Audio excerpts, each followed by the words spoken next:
Hi, I'm Barbara Rimkunis, and this is your Exeter History Minute with another edition of, Hey, what is that thing? Actually, not a lot of people have noticed this particular thing, but hopefully once we've pointed it out, you'll take a moment to look at it and think of the American Revolution.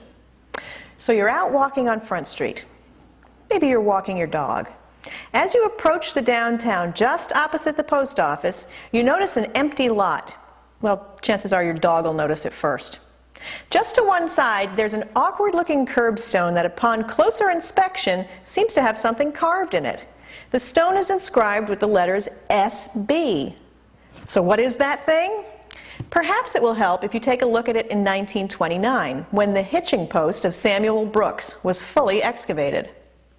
There was once a house on this site, a wooden house originally owned by William Pike, built around 1729. His daughter Elizabeth inherited the house after his death. Colonial law being what it was, it became the property of Elizabeth's husband, Samuel Brooks. Brooks was a Harvard-educated man who came to Exeter about 1750. Now, most college-educated men at that time went into the ministry or law. Otherwise, they were a disappointment and taught school. This is what Samuel Brooks did in Exeter. But Brooks' life intersected with an exciting period in Exeter history, and he got caught up in the American Revolution. Too old to take up arms, Brooks stayed in Exeter and did the egghead thing that college graduates did. He was part of the New Hampshire Committees of Correspondence, which was kind of a chain letter shadow government that kept all the colonies informed about what was going on. At times, this committee met at his house on Front Street. He was tasked with taking the 1775 census of Exeter, which looked a lot like this one done a few years earlier. It's too bad we don't have the one Brooks did, because it also listed the number of men in the Army, the amount of gunpowder in town, and the number of guns available. Once the war got started, he served on the Committee of Supplies.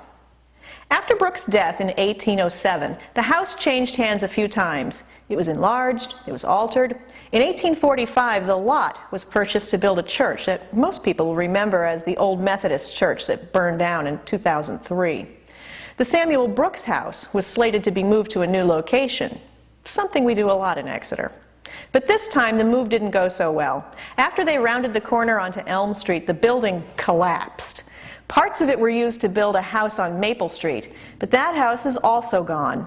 So there's no longer any trace of Samuel Brooks' original building, except for his old hitching post, now nearly buried near the sidewalk.